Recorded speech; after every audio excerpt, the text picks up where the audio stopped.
The sun descends slowly toward the distant hills beyond the village, casting long shadows across the worn stone pathways that wind between simple whitewashed buildings with their clay tile roofs still warm from the afternoon heat.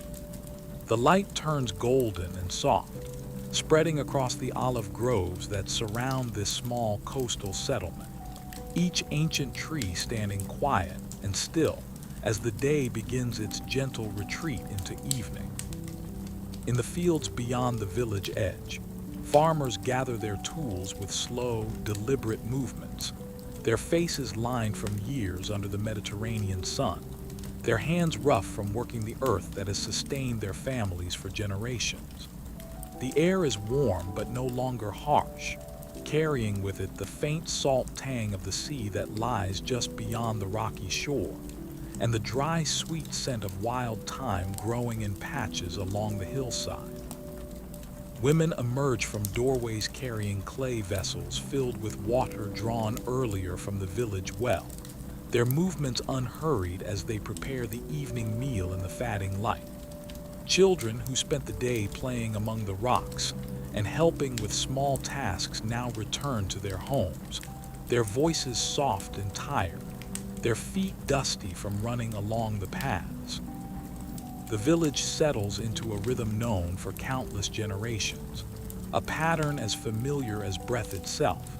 as the sky above begins to shift from bright blue to softer shades of amber and pale rose. Smoke rises in thin lines from cooking fires, drifting upward into the still air, carrying the smell of burning olive wood and the warm fragrance of bread baking in small clay ovens. The light continues to soften, spreading across the stone walls and the rough wooden shutters that frame each window, casting everything in a glow that seems to slow time itself. Families gather around low tables or sit on simple wooden benches near their doorways, breaking bread with quiet words exchanged in voices barely above a whisper. Olive oil is poured into shallow bowls, its golden green color catching the last rays of sunlight, and plates are filled with figs still warm from the afternoon heat, with soft cheese made from goat's milk, with handfuls of olives cured in brine and herbs. The conversations are gentle, speaking of the day's work in the fields where wheat and barley grow in neat rows, of the fishing boats that returned at midday with their modest catch, of a neighbor's new lamb born just that morning. There is no hurry in these voices, no urgency, only the comfortable cadence of people who know each other deeply, who share the same soil and the same sky, whose lives are woven together like threads in a single piece of cloth. The horizon begins to glow with deeper colors now, bands of orange and pink stretching across the western sky where the sun touches the edge of the world.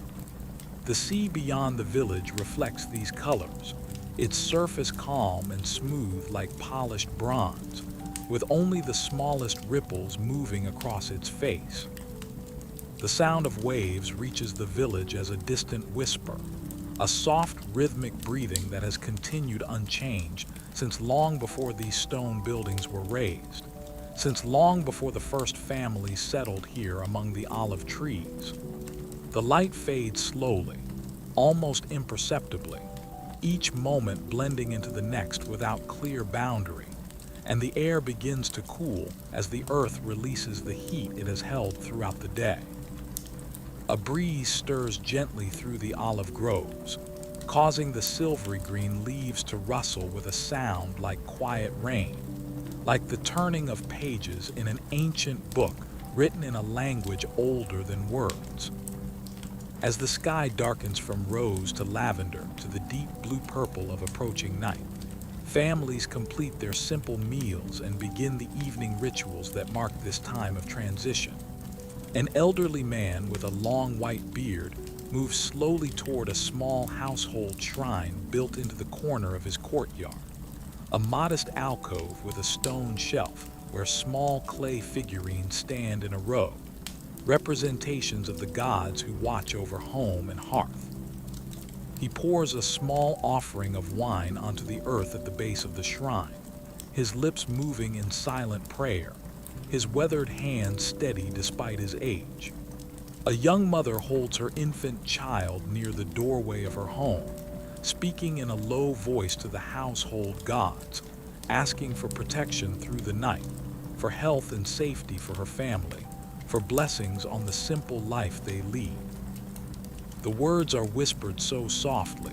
they are almost lost in the evening air, private communications between mortals and the divine powers that the Greeks believed inhabited every aspect of the world around them. Inside the homes, small hearth fires burn with gentle warmth, their flames casting flickering shadows on the walls of packed earth or whitewashed plaster.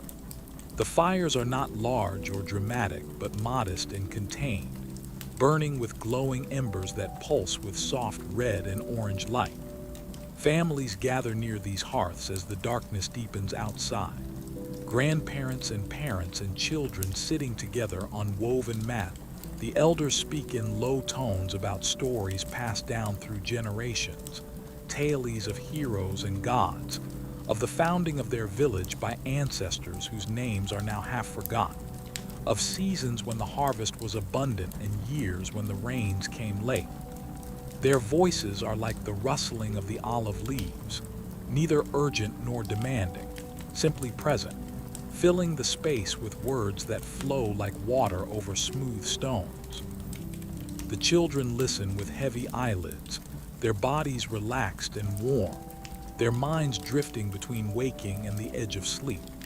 Outside, the night continues its patient arrival, the last traces of light fading from the western horizon, the stars beginning to emerge one by one in the darkening vault of the sky. The evening star appears first, bright and clear, followed by others that scatter across the heavens like scattered grain across a dark field. The Greeks understood night as a time of mystery and power, not something to be feared but something to be respected, a necessary counterpart to the brightness of day. They believed that Nyx, the primordial goddess of night, spread her dark cloak across the world each evening, bringing with her the gift of rest and the realm of dreams. In the darkness, mortals could touch the boundaries of the divine more easily, could receive messages and visions that the harsh light of day might obscure. Hypnos, the gentle god of sleep, was thought to dwell in a quiet cave where darkness and silence reigned, where the river Lethe flowed with its waters of forgetfulness, washing away the cares and sorrows of waking life. As families prepared for sleep, they might whisper brief prayers to these deities, asking for peaceful rest, for dreams that brought wisdom or comfort, for protection until the dawn returned. The village grows quieter still as the darkness deepens, the conversations tapering off into comfortable silence, the sounds of the day giving way to the sounds of the night. Frogs begin their evening chorus near the small pond at the edge of the village where water collects during the winter rains, their voices rising and falling in overlapping rhythms, a sound both ancient and immediate.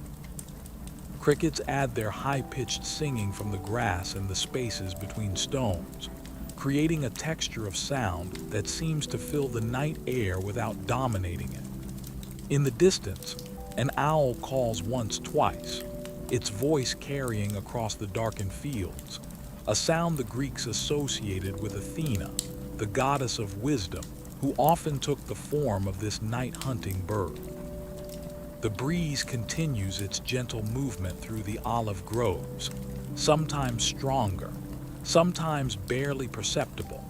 bringing with it the cool air that flows down from the hills and mixes with the warmth still rising from the earth.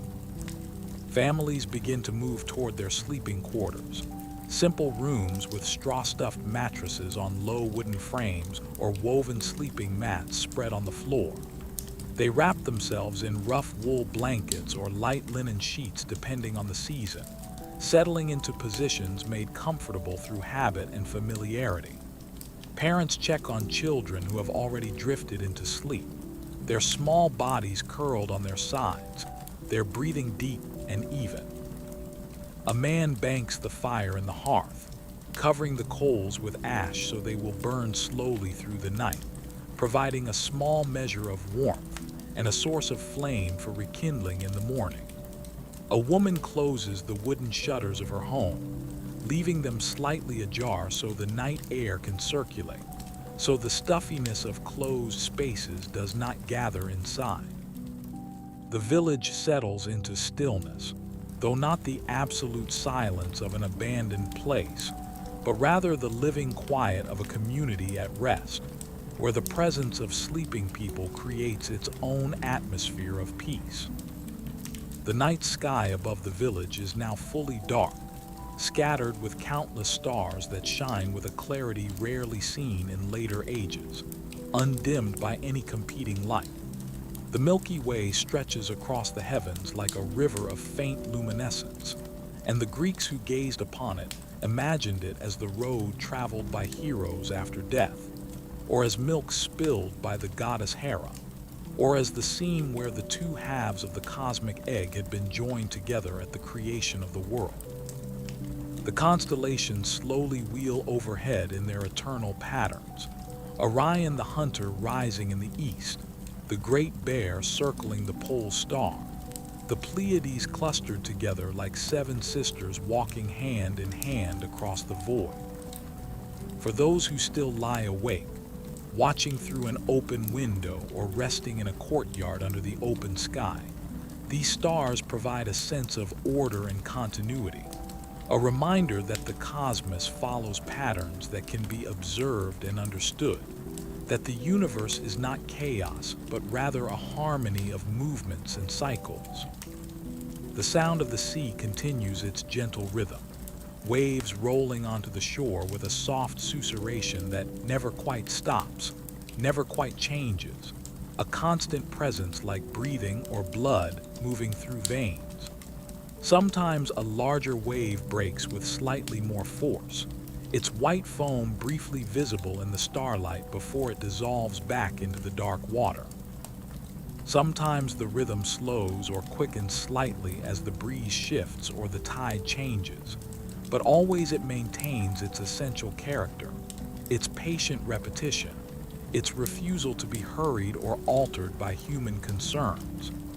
This sound has lulled countless generations to sleep in this village and in villages like it all along the Mediterranean coast, a lullaby older than memory, older than language itself. In the olive groves, the leaves continue their soft, rustling conversation with the wind, each tree standing in its place as it has for decades or even centuries, their gnarled trunks and twisted branches bearing witness to the passage of innumerable seasons. The Greeks regarded these trees with reverence, knowing that an olive tree planted by a grandfather might still be bearing fruit for his grandchildren's grandchildren, that these trees represented a connection between past and future, between the living and the dead. The groves were sacred places in their own right, where one might encounter the presence of the divine in the dappled shade of an afternoon, or in the silver shimmer of moonlight on the leaves. Now in the darkness these trees stand quiet, their presence felt more than seen, their shapes darker masses against the dark sky, their leaves speaking in whispers too soft to interpret but somehow comforting in their continuity. The temperature continues to drop slowly as the night progresses,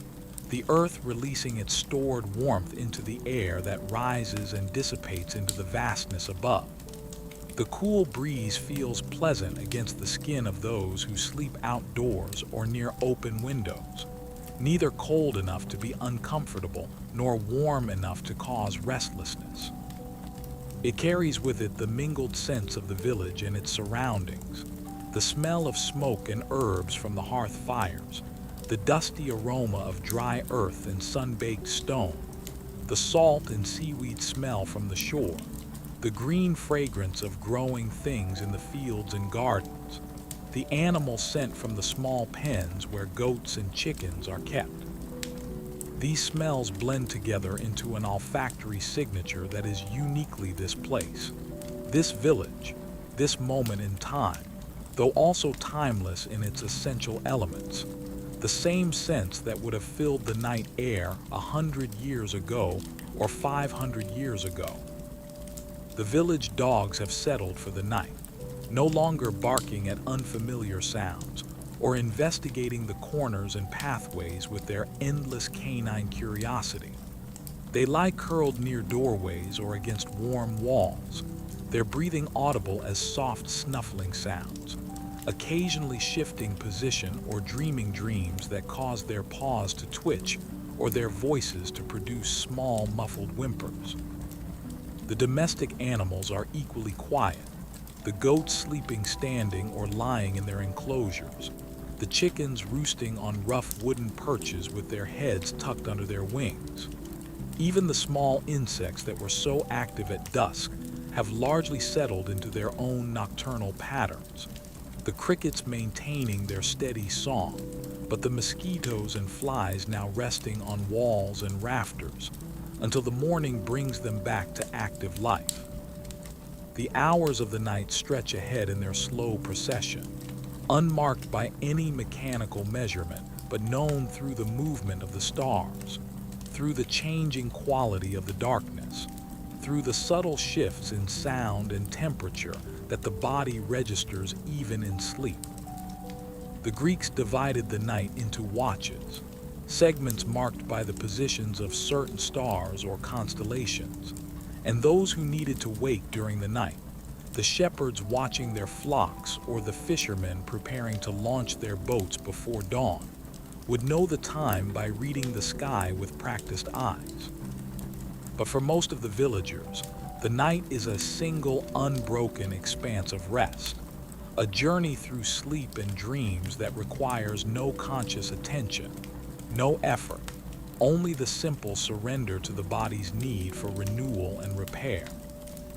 Dreams come and go in the sleeping minds of the villagers, sometimes remembered, more often forgotten by mourning, ephemeral visitors from that mysterious realm the Greeks believed existed between the world of the living and the world of the gods. Some dreams might be simple replays of the day's activities. A man finding himself back in the field harvesting grain, a woman once again grinding flour or spinning wool. Other dreams might be stranger, more symbolic, filled with images and events that seem to carry meaning without being quite interpretable, the language of the unconscious mind speaking in metaphors and transformations. The Greeks took their dreams seriously, believing that some dreams came from the gods as messages or warnings, arriving through gates of ivory or gates of horn, depending on whether they were false or true. In the morning, people might discuss their dreams over the first meal of the day, wondering about their significance, asking the elders if they had any wisdom to share about their interpretation. The moon rises late, having been below the horizon during the early part of the night, and now it climbs slowly into the eastern sky, a waxing crescent showing perhaps a third of its face, its light pale and cool compared to the warm glow of the sun. The moonlight transforms the landscape, creating a world of silver and shadow, making the whitewashed walls of the village buildings seem to glow with their own soft luminescence, turning the pathways into pale ribbons winding between darker masses. The olive trees become mysterious presences in this light, their leaves catching and reflecting the moon's rays, so that each tree seems surrounded by a faint halo of shimmering points. The sea takes on a different character as well, its surface now marked by a path of moonlight stretching from the shore to the horizon, a silver road that seems to invite walking, though it exists only as reflected light on moving water. In this moonlight, the village appears ancient and timeless, as though it has always existed and will always exist, as though the people sleeping in these houses are connected to an unbroken chain of humanity stretching back to the very beginning of settled life in this land. The stones of the building seem older than the memory of any living person, worn smooth by the touch of countless hands, by the weathering of countless seasons. The pathways have been walked by so many feet that they have become permanent features of the landscape, grooves worn into the bedrock in places, paths that lead where paths have always led. There is something deeply reassuring in this sense of continuity, in the knowledge that life has gone on in this place through wars and peace, through abundance and hardship, through all the changes that mark human history, while also remaining essentially unchanged in its basic patterns and rhythms. The night deepens toward its middle hours, the time when sleep is most profound, when the body's rhythms slow to their lowest point, when the boundary between sleep and waking is most difficult to cross. In the homes of the village, breathing continues its steady cadence, parents and children and elders all drawing breath and releasing it in patterns synchronized with the beating of their hearts, with the flow of blood through their bodies, with the slow turning of the earth beneath them. The warmth of bodies under blankets creates small cocoons of comfort against the slightly cooler air of the room, and people shift occasionally in their sleep, turning to new positions, pulling blankets higher or pushing them away, settling again into stillness. The fires in the hearths have burned down to faint coals that barely glow, but their warmth still radiates into the rooms, mixing with the warmth of sleeping bodies to maintain a comfortable temperature through the night hours. Outside, the world continues its night existence, the world that most humans never witness because they are asleep during these hours. A parallel reality inhabited by nocturnal creatures and plants that bloom only in darkness. Night-hunting birds move silently through the olive groves, owls searching for mice and other small prey, their flight so quiet it disturbs nothing, their eyes perfectly adapted to see in conditions that would leave human eyes nearly blind.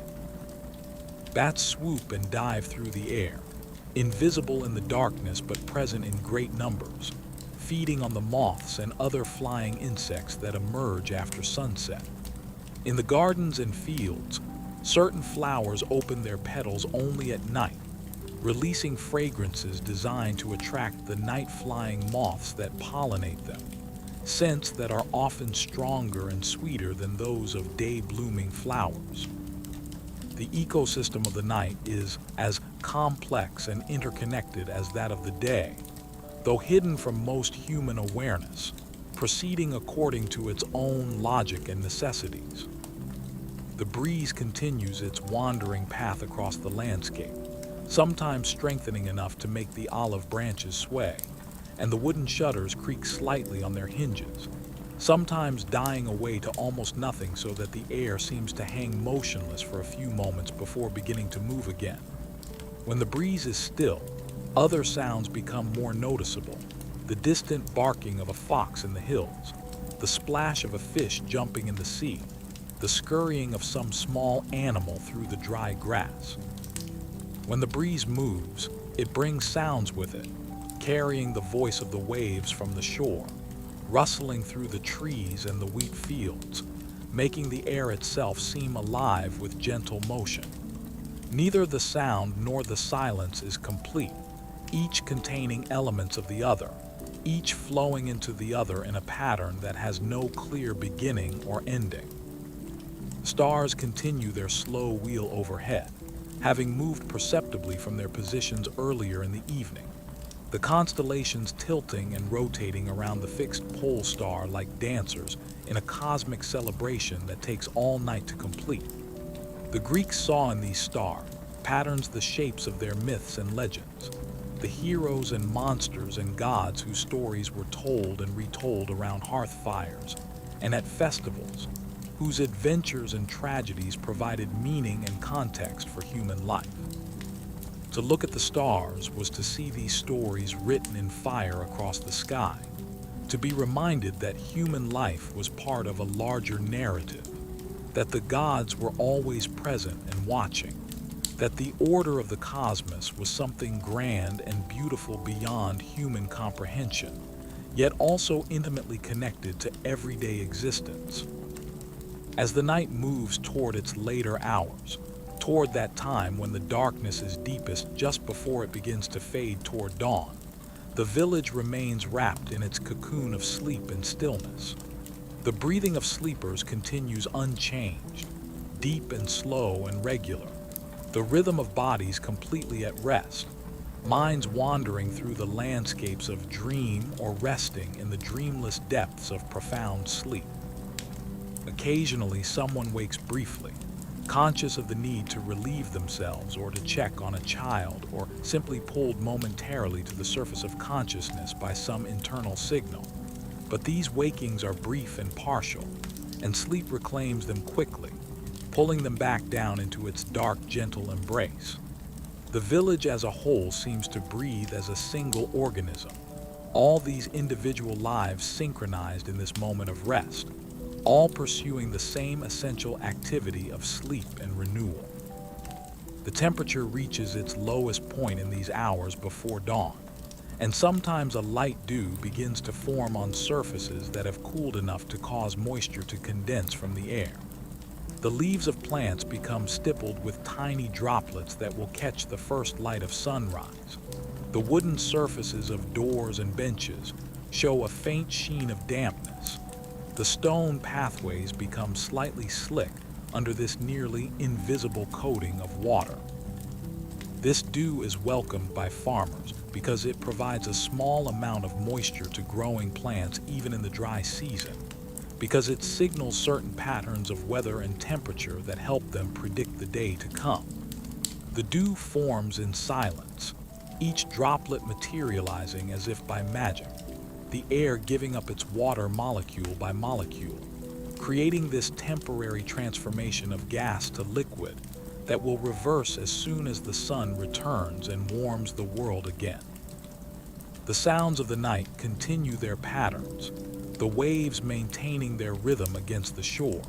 the crickets still singing, though perhaps with less vigor as the coolest hour approaches, the occasional call of a night bird punctuating the general texture of ambient sound. The olive leaves still whisper when the breeze moves through them,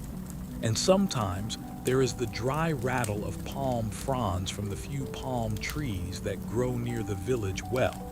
brought from distant lands in some past generation, and now established as part of the local landscape. All these sounds blend together into something that is not quite music, but has a musical quality nonetheless. A composition written by nature and time, performed continuously without audience or acknowledgement, existing simply because it exists, requiring nothing from the sleeping villagers, but also offering them a backdrop of familiar sound that reinforces their sense of place and safety. The darkness itself has a quality that changes as the night progresses, though to sleeping eyes this change goes unnoticed. The absolute black of the early night hours gradually becomes less absolute, not yet showing any hint of dawn but somehow less opaque, as though the darkness were thinning slightly, as though the fabric of night were becoming just incrementally more transparent. The stars shine with the same brightness but seem slightly less dominant, less like bright points in an infinite void, and more like lights at a measurable distance. The moonlight, if the moon has risen, takes on a quality that is harder to describe, but that seems colder, more remote, as though the moon itself were withdrawing slightly in preparation for the sun's return. In the village, nothing stirs except the small movements of sleeping bodies and the slow progression of the hearth fires toward extinction, the last coals finally losing their glow, becoming dark ash that still holds some warmth but no longer shows any visible light. The darkness inside the houses becomes complete, unbroken except by whatever starlight or moonlight might find its way through cracks in shutters or gaps in doorways. This darkness is welcomed rather than feared, recognized as the proper environment for sleep, as the condition that allows the body to rest most deeply and completely. The Greeks understood that darkness was not the absence of something, but rather something in itself, a positive presence that had its own qualities and powers, that was necessary for the balance of the world just as night was necessary to balance day, as rest was necessary to balance activity. The dreams of the sleepers continue their mysterious progression, images and narratives appearing and dissolving, emotional tones shifting from contentment to anxiety to joy without apparent cause, the dreaming mind creating its own reality according to rules that have nothing to do with waking logic. A child dreams of running through a field of flowers under a bright sun, their bodies so light they are almost flying, and this dream brings a smile to their sleeping face. An old man dreams of his youth, of a day long ago when he first held his newborn son, and the emotion of that memory washes through him even in sleep, bringing a sense of bittersweet nostalgia. A woman dreams of water, of swimming in the sea or perhaps in a river, the sensation of coolness and weightlessness so vivid that her sleeping body makes small swimming motions, arms moving slightly under the blanket. These dreams will be forgotten by morning or remembered only as vague impressions, emotional residues without clear narrative. But in the moment of dreaming, they are completely real, completely absorbing, occupying the entire world of the dreamer's consciousness. The village animals also sleep and perhaps also dream, their internal lives mysterious to human observation, but almost certainly rich with their own experiences and processing of their days. The dogs dream and make small sounds in their sleep, their legs twitching as though running after some dream quarry. The goats and sheep stand or lie with their eyes closed, their minds processing whatever information and experiences are important to their species. Even the insects in their rest periods have something analogous to sleep, periods when their activity ceases and their tiny bodies remain still, conserving energy for the next cycle of activity. Sleep in all its forms descends on the village and the surrounding landscape,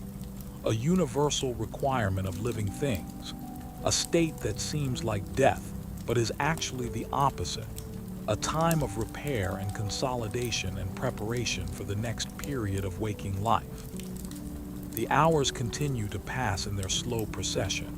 time moving forward without haste and without hesitation, each moment following the previous one in sequence, but all moments somehow also existing together in the long span of the night.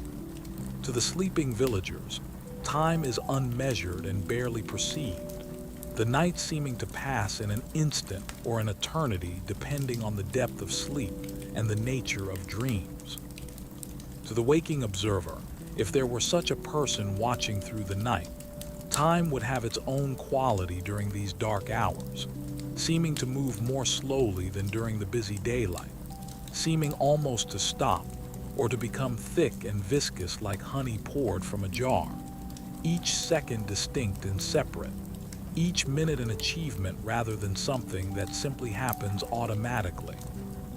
The sky above remains dark, still showing its full array of stars,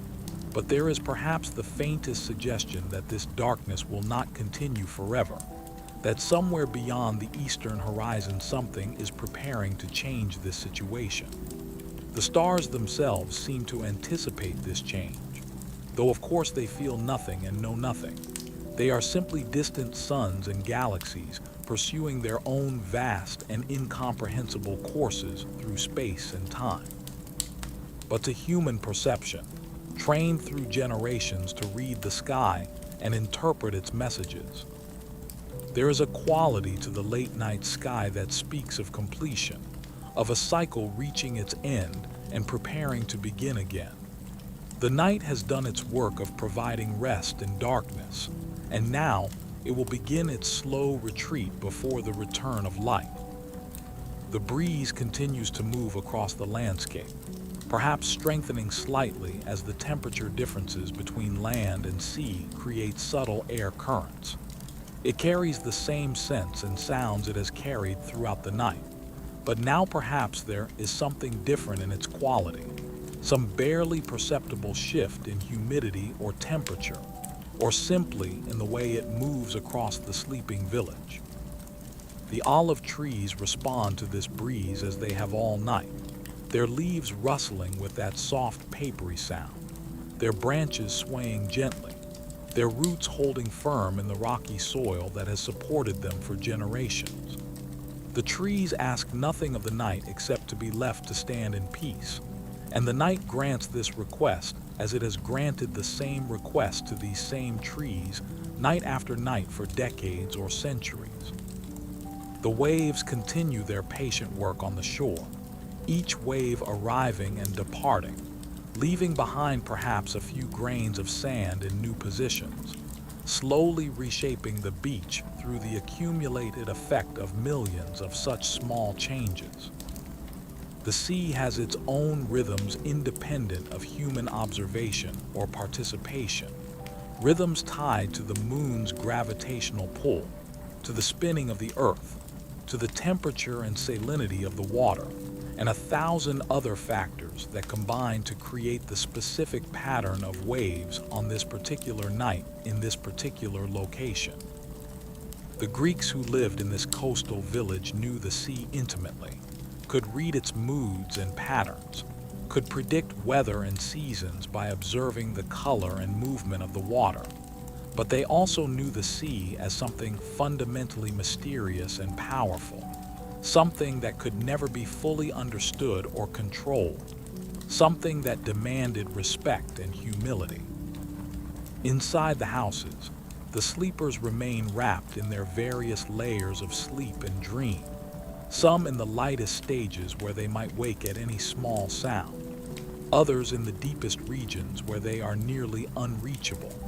where the body has relaxed so completely that it seems almost not to exist, where consciousness has retreated to some inner sanctuary that requires nothing from the external world. Parents sleep with one ear metaphorically open for any sound from their children, and occasionally this vigilance brings them partially awake to check that all is well before sinking back into sleep. The elderly sleep more lightly in general, waking more frequently, their rest more fragmented but still providing the necessary restoration that sleep brings. Children sleep most deeply of all, their bodies demanding rest for the intensive work of growth and development, their minds processing the constant stream of new experiences and learning that fills their days. The darkness holds, the night continues, the stars wheel slowly overhead, the breeze moves through the olive leaves, the waves touch the shore and retreat and touch again. The village sleeps on, wrapped in its cocoon of night, held safe in the familiar rhythms of this place, and this time connected to all the nights that have come before and all the nights that will come after. The world turns slowly beneath them, carrying them through space and time, carrying them from night toward day, from sleep toward waking, from dreams toward the ordinary miracle of another sunrise and another day of life. But for now, in these still hours, there is only the night, only the darkness, only the gentle sounds of the natural world continuing its ancient patterns, only the peace of sleep and rest, only the quiet village beneath the stars, only this moment extending and extending, time slowing almost to stillness, the night holding everything in its gentle, patient embrace. The breeze whispers through the olive groves, soft and continuous, the leaves responding with their papery rustle, the branches swaying in small movements, the whole grove seeming to breathe with the wind, exhaling and inhaling, a rhythm that continues without thought or effort, as natural as the beating of a heart or the flow of water downhill. The sound is neither loud nor entirely soft, existing in that middle range where it can be heard but does not demand attention, where it provides a backdrop without becoming an intrusion. The olive trees have stood in this place through storms and calms, through seasons of abundance and seasons of drought, witnessing the lives of generations of villagers, and they will continue standing long after everyone currently sleeping in the village has departed this life and been replaced by their children and grandchildren. The waves continue their patient work, each one unique but also identical to all the others. The foam white and brief against the dark water, the sound a soft rushing and retreating, a rhythm so consistent that it becomes almost hypnotic, drawing attention inward rather than outward, encouraging the kind of mental quietness that opens into meditation or sleep. The sea stretches away into darkness, merging with the horizon so that it is impossible to tell where the water ends and the sky begins. The whole eastern prospect a seamless field of darkness scattered with the reflected light of stars. The waves have been arriving on this shore since long before any human lived here, since before the village existed, since before the olive trees were planted, and they will continue arriving long after all current traces of human life have been worn away and forgotten. The village breathes in its sleep, the collective breath of 100 sleeping souls, the rise and fall of chests, the gentle flow of air in and out of lungs,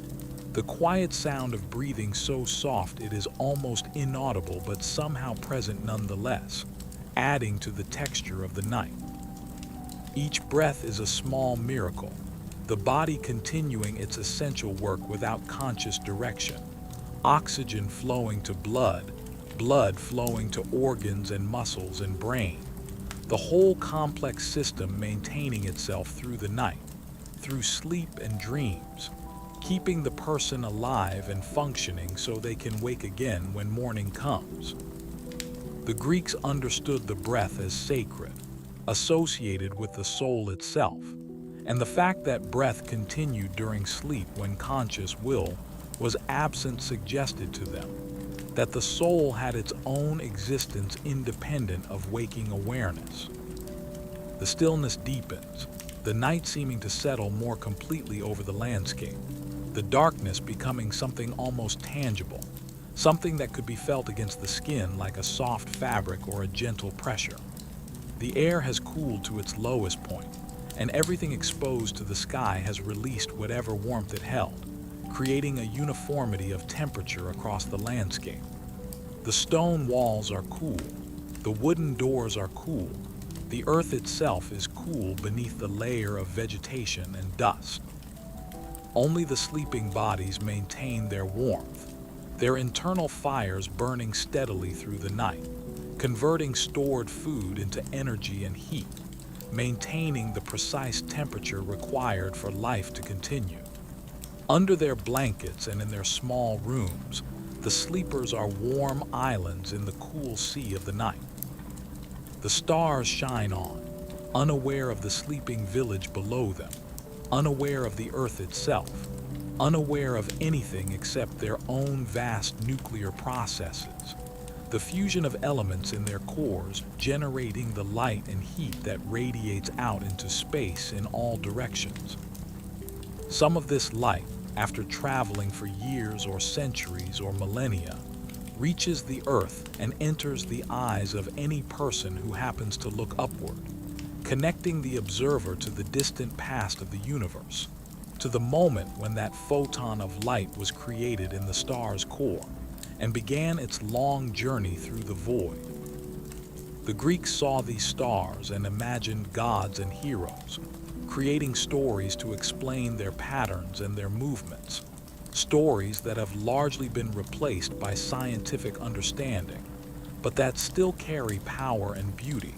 still speak to something deep in the human mind that wants to find narrative and meaning in the natural world. The night continues, time passing in its slow, inevitable way, each moment following the last, no breaks or interruptions, no sudden changes, just the steady progression from 1 hour to the next, from the middle of the night toward its end. The rhythms of the natural world continue their patterns, the sounds and movements and subtle changes that mark the passage of time even in darkness, even when no one is watching. The breeze sometimes strengthens, sometimes fades to nearly nothing, but always resumes, always continues its wandering path across the land.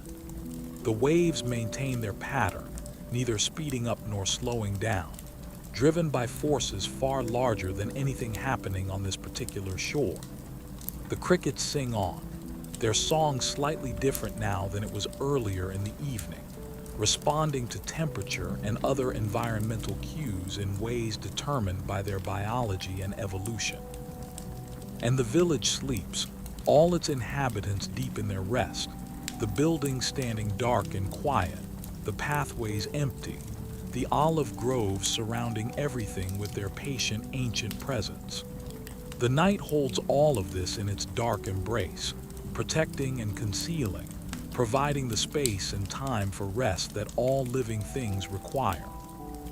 The world turns beneath the stars, carrying this village and all its sleeping people through space and time, carrying them toward morning and the new day that will inevitably arrive. But for now, in these deep hours of night, there is only the present moment, only the darkness and the quiet sounds, only the peace of sleep and rest, only the timeless quality of night in an ancient village beside the sea. A night that could be happening now or could have happened 2,000 years ago.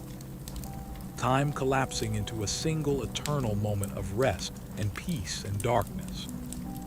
The breathing continues, the waves continue, the breeze continues, the stars continue their slow wheel overhead, and the night continues its patient watch over the sleeping village, asking nothing, offering everything, holding this moment in perfect stillness, holding these sleeping people in perfect safety, the darkness complete and gentle, the quiet full of small sounds, the world at rest beneath the infinite sky, the village dreaming beneath the stars, night holding everything in its tender, timeless embrace. The hours passing and yet not passing, time stretching and yet not stretching, everything suspended in this moment of perfect peace, perfect darkness, perfect rest, the ancient night continuing as it has always continued, as it will always continue, holding the world in sleep, in dreams, in the gentle rhythms of breath and wave and wind, the olive leaves whispering their eternal whisper, the sea singing its eternal song, the stars shining their eternal light, and the village sleeping its eternal sleep. Night without end, rest without interruption, peace without measure, darkness complete and kind and gentle, holding everything, protecting everything, embracing everything in its soft, dark arms. The night continuing forever in this moment, this perfect moment, this eternal moment of rest and peace and sleep beneath the stars beside the ancient sea in the village that has always been and will always be, sleeping, sleeping, sleeping in the arms of the night. The darkness remains complete and all-encompassing, wrapping around the village like a soft blanket woven from shadow and silence. And within this darkness the sleepers rest without movement, their bodies so still they might be carved from stone, except for the gentle rise and fall of breathing, the slow pulse of blood through veins, the quiet continuation of life in its most restful state. The air moves across their sleeping faces, cool and fresh, carrying with it the mingled scents of the night, the salt from the sea, the dry earth smell, the faint sweetness of night-blooming plants, all blending into an aroma that speaks of this place and no other, that creates a sensory anchor connecting the sleepers to their home, even in the depths of sleep where conscious awareness has retreated far from the surface world. The waves roll onto the shore with their endless patience, each wave a repetition of the one before, but also unique in its particular shape and size and force. The water sliding up the sand and stones and then drawing back. The sound a soft shushing that continues without variation in its essential quality. A sound so constant it becomes part of the texture of existence itself, noticed only when it stops, which it never does. the sea breathing against the land in this rhythm that predates all human rhythms, that will continue when all human rhythms have ceased. The water is dark under the night sky, occasionally catching a glint of starlight or moonlight on its surface, brief flashes of illumination that appear and disappear in an instant, the waves moving through cycles of brightness and darkness as they roll and break and withdraw. In the olive groves, the trees stand in their eternal postures, each tree shaped by years or decades of growth, by the particular conditions of soil and sun and wind that have influenced its development, by the pruning that farmers have given it over time, by storms that have broken branches, by droughts that have stressed its roots, by abundant seasons that have allowed it to flourish. Each tree is an individual, and yet all the trees together create a grove, a collective entity that has its own character,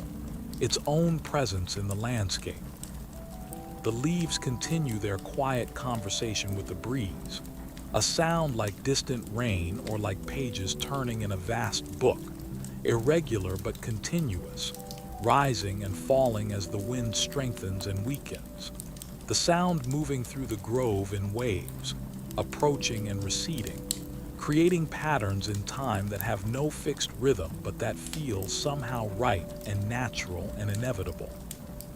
The sleeping children in their beds lie curled or sprawled in the abandonment of youth, their faces smooth and peaceful, their bodies completely relaxed,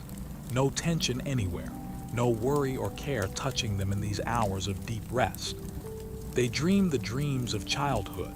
filled with simple, direct images, with games and animals and family members, with fears that are straightforward and joys that are uncomplicated. Their breathing is soft and even, their hearts beating steadily in their small chests, their bodies doing the intensive work of growth that happens primarily during sleep, cells dividing and differentiating, bones lengthening, muscles developing, brains forming new connections and consolidating memories and learning. The children are becoming themselves through this process, developing into the people they will be, and sleep is essential to this transformation, providing the time and the biological conditions necessary for growth to occur. The adults sleep with more visible signs of the day's labor written on their bodies, muscles that will be sore in the morning relaxing as much as they can,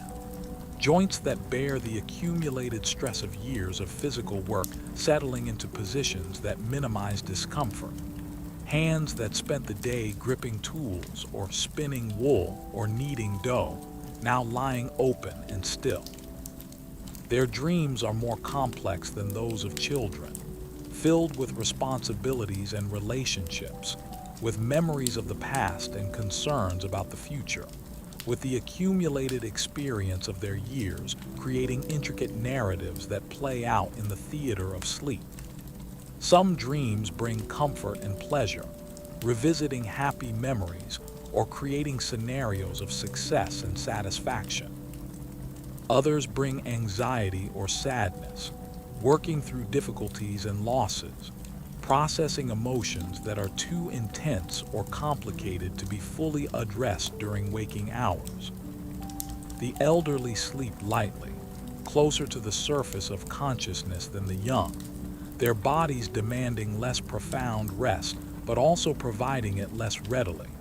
The various discomforts of age making truly deep sleep more difficult to achieve. They wake periodically through the night, conscious for a moment of the darkness and the quiet sounds, of the coolness of the air, of the presence of family members sleeping nearby, and then drift back into sleep. These cycles of waking and sleeping creating a different pattern of rest than that experienced by the young. Their dreams often return to earlier times, to their own childhoods, to their young adult years, to the faces of loved ones who have died, to places they have not seen in decades, memory becoming more vivid and present in dreams than in waking life, the past becoming accessible again in these nighttime journeys through consciousness. The hearth fires have gone completely dark now. The last embers faded to cold ash, no light remaining, no warmth radiating from the stones that earlier in the evening were almost too hot to touch. The ashes hold the memory of fire in their structure, in the carbon and minerals that remain, in the patterns of wood grain preserved in charcoal. But the fire itself is gone, returned to the elements from which it was created. In the morning, someone will clear these ashes and build a new fire, creating flame from flint and tinder, feeding it with kindling and then larger pieces of wood, bringing light and warmth back into the home. But for now, there is only darkness and coolness, the hearth waiting patiently for morning, and the return of fire to its proper place at the center of domestic life. The village dogs lie motionless in their sleeping places, their sides rising and falling with each breath, their paws occasionally twitching as they chase dream rabbits through dream fields, their noses moving slightly as they process the scents that reach them even in sleep. Dogs experience sleep differently than humans, moving more frequently between sleeping and waking states, alert even in rest to sounds or scents that might indicate danger or the presence of something requiring their attention. But in this deep part of the night, even the dogs rest more profoundly, trusting in the safety of the village, in the absence of threats, in the protective presence of their human family sleeping nearby. Their dreams are more sensory than narrative, filled with smells and sounds more than images, reflecting the different way that canine consciousness engages with the world. The goats in their pens stand or lie in companionable groups, their bodies pressed together for warmth and comfort, their eyes closed, their breathing synchronized in the way that herd animals often breathe together,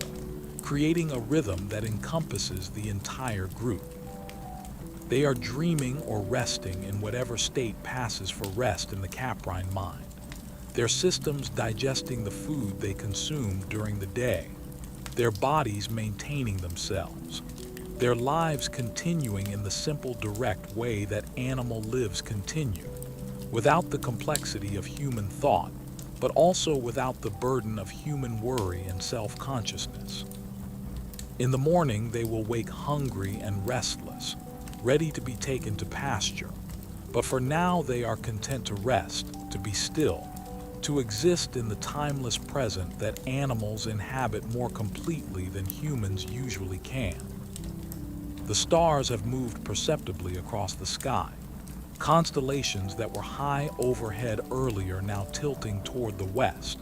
new patterns rising in the east. The great celestial sphere rotating around the Earth in appearance, though in reality it is the Earth that rotates, carrying the village and everyone in it through space at tremendous speed, while seeming to stand completely still. The Greeks understood some of this motion, tracked the movements of planets and stars with surprising accuracy,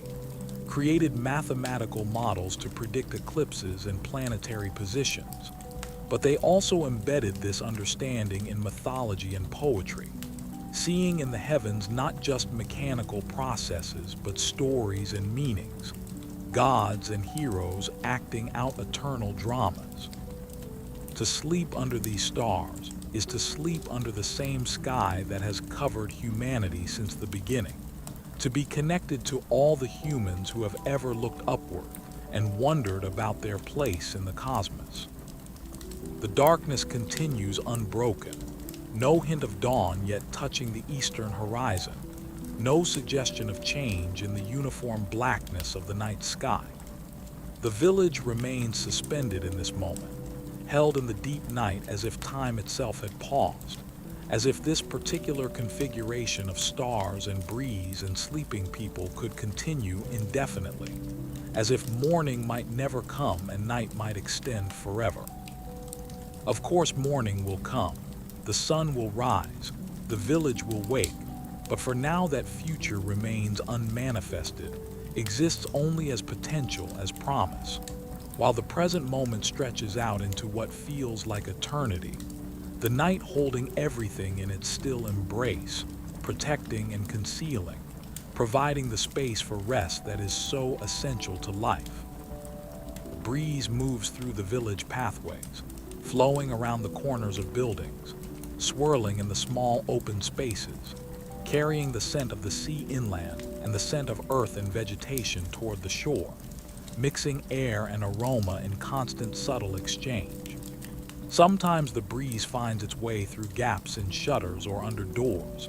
entering the houses and moving through the rooms where people sleep, stirring the air just enough to keep it fresh, preventing the stuffiness that would accumulate in completely sealed spaces. The sleepers are not conscious of this movement of air, but their bodies respond to it, sensing at some deep level the freshness and coolness, adjusting their temperature regulation accordingly, pulling blankets closer or pushing them away in small unconscious movements that maintain optimal comfort. The moon, if it is visible, continues its arc across the sky, moving through its own cycle of rising and setting, waxing and waning, following patterns determined by its orbit around the Earth, by the geometry of sun and earth and moon, by gravitational forces and momentum. The Greeks tracked these lunar cycles carefully, organizing their calendar by moon months, timing festivals and agricultural activities by the phases of the moon, understanding that the moon influenced tides and possibly other natural phenomena. The moonlight transforms whatever it touches, making the familiar landscape seem strange and dreamlike, shadows falling in unexpected directions, colors reduced to shades of silver and gray, the world becoming a place of mystery and possibility. To wake in the night and see moonlight falling across the floor is to experience a moment outside ordinary time, a glimpse into a parallel reality where everything is the same but also different, where the mundane becomes magical. The village exists in this state of suspended animation, all motion reduced to the essential movements of breathing and blood flow, all activity paused, all the busyness of daily life set aside for these hours of rest. The workshops are dark and silent, the tools put away, the projects half finished, waiting for tomorrow's hands to return and continue the work. The fields lie empty under the stars, the crops growing invisibly slowly, cell by cell, molecule by molecule, the process of growth requiring no human attention, happening according to the ancient programming written into the seeds that were planted weeks or months ago. The fishing boats are drawn up on the shore, their hulls resting on the sand and stones, their nets spread out to dry, smelling of salt and seaweed, waiting for the dawn when the fishermen will wake and prepare to launch them again into the sea. Everything waits in this pause between day and day, in this interval of night that separates the labors and concerns of yesterday from the labors and concerns of tomorrow, providing not just physical rest, but also a kind of psychological space,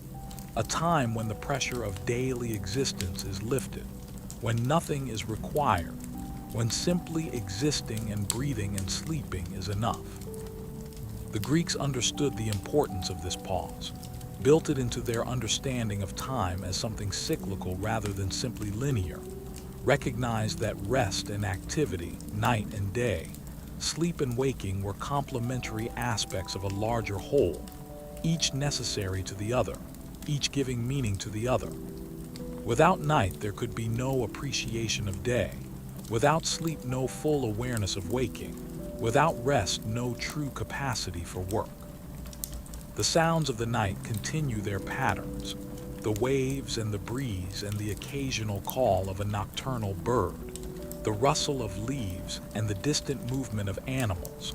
all blending into a soundscape that is neither silence nor noise, but something between, a living presence that fills the air without demanding attention. The human ear can detect these sounds even in sleep, processing them at some level below consciousness, using them to monitor the environment for threats or changes.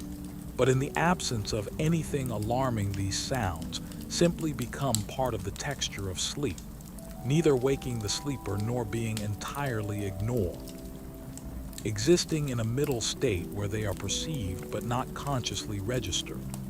This is how the village sleeps, aware at some deep level of its surroundings but not disturbed by them, held safe by the familiarity of these sounds that occur night after night after night. The darkness presses gently against the closed eyelids of the sleepers, darkness outside and darkness inside. The two kinds of darkness meeting and merging so that it becomes impossible to say where one ends and the other begins. Behind closed eyelids, the darkness is not absolute, not pure black, but filled with subtle variations, with the faint patterns created by the visual system continuing to fire even in the absence of light, with the afterimages of the day's seeing, with the beginning traces of dreams starting to form as images and shapes and colors that have no source in external reality. The brain creates these images from memory and imagination, weaving them into the narratives that become dreams, creating entire worlds inside the skull while the body lies still, and the external world continues its night existence outside. The village breathes, sleeps, dreams, exists in this moment that extends beyond measurement, beyond counting, into a space that feels almost eternal, almost outside of time altogether. The deep night where nothing changes and everything is suspended in perfect stillness, perfect peace, perfect rest, the breathing continuing, the waves continuing, the breeze continuing, the stars continuing their slow wheel, and all of it held together in this moment of darkness and quiet. This moment that could last forever, this moment that holds the entire village in its soft embrace, protecting and sheltering, asking nothing and offering everything. The night in its deepest expression, the darkness in its most complete form, the rest in its most profound manifestation, everything sleeping, everything still, everything at peace in the gentle, patient arms of the ancient night beside the ancient sea beneath the ancient, unchanging stars.